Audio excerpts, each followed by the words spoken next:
बहुमत निर्माण गरेर अगाडि जानु निरन्तर छ भनेर हामी भनेको आज एमाले उत्सव मनायो नि गणतन्त्रको पक्षमा के भन्नुहुन्छ गणतन्त्र मान्छु भन्ने मान्छेले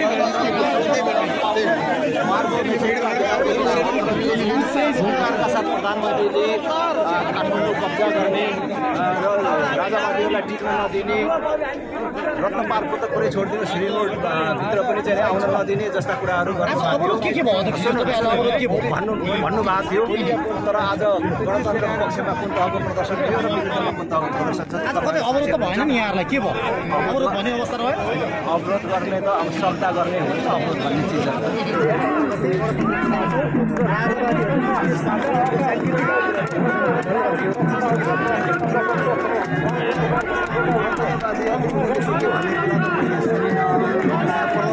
हेरिराखेको छु सूचना प्रविधिको युग हो होइन अहिले सामाजिक सञ्जालभरि साक्षरता आइरहेको छ प्रधानमन्त्रीले जुन हेरिरहेका छन् यो काठमाडौँ कब्जा गर्न प्रदर्शन गर्न जुन आह्वान गर्नु देशभरिबाट मलाई थाहा छ देशभरमा आउनु तर तहको उपस्थिति अहिले उपस्थिति छ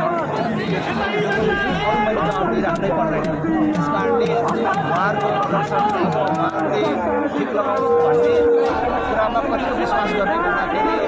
चरीको घुट्टी देख्दैखेरि थाहा भयो भन्ने जस्तै कुरा हो आह्वान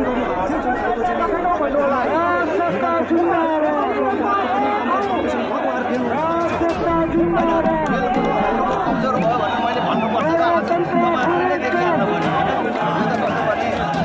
यो राजधानी बाहिर भएको देखिएको कुरा हो आज एकै ठाउँमा एकै समयमा चाहिँ देखिएको कुरा हो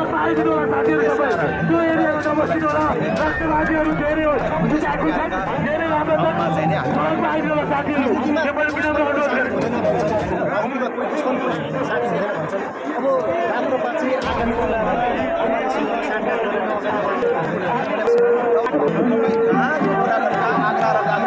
हामी आन्दोलन र व्यवस्था परिवर्तनको कुरा गरिरहेको छौँ सँगै आजै भोलि चाँडोभन्दा चाँडो यो परिवर्तन हामी लिइराखेको छौँ 84 चुनावको भनेपछि सदनभन्दा पनि सडक अब तताउने सदनको बजेट भाषण भइरहेको छ म यहाँ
राजा को पालो बिना दुखी है जनता हालेरा